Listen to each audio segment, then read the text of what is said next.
Now, of course, you'll know that the Second Temple era runs from roughly the 6th century BC all the way down until the time of Christ and beyond, when it is finally overthrown in AD 70 by the Roman Empire when Jerusalem falls. But there were Jewish people and Jewish synagogues throughout many of the regions that were being conquered by Alexander and the Hellenistic League.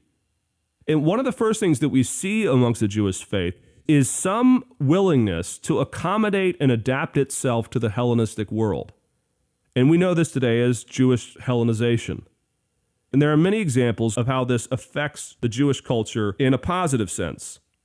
So, for example, those of you who have ever had to study biblical Greek will often sometimes ask the question, why is the New Testament written in Koine Greek? Why is it not written in Hebrew or maybe Aramaic? And the short answer is that in much of the world following the Alexandrian conquest, the Greek language becomes, in many ways, the language of choice when you're dealing with multiple regions.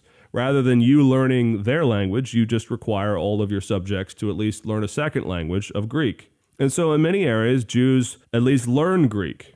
And this comes to a head eventually in the 3rd century with the translation of the Hebrew Old Testament into Greek.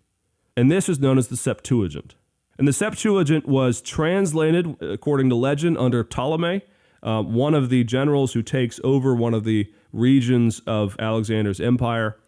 And of course, the translation of the Septuagint is one of the great sort of legends of history.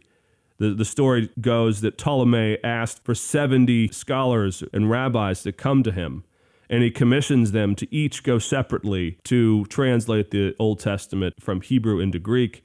And again, according to legend, they each come out, and lo and behold, they each have come up with the exact same translation, sort of a reverse Tower of Babel story, you might say, where you have many people who are inspired in their translation.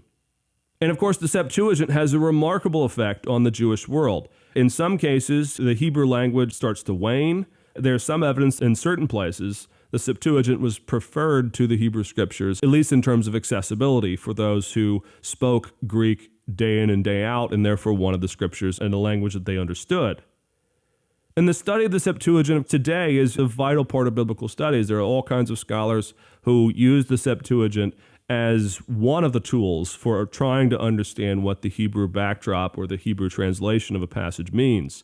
Not just reading the text in the Hebrew, but looking at what these 3rd century BC Jews translated the Hebrew into Greek. You can, in part, begin to triangulate between modern English, or at least modern English understanding, and the two ancient languages.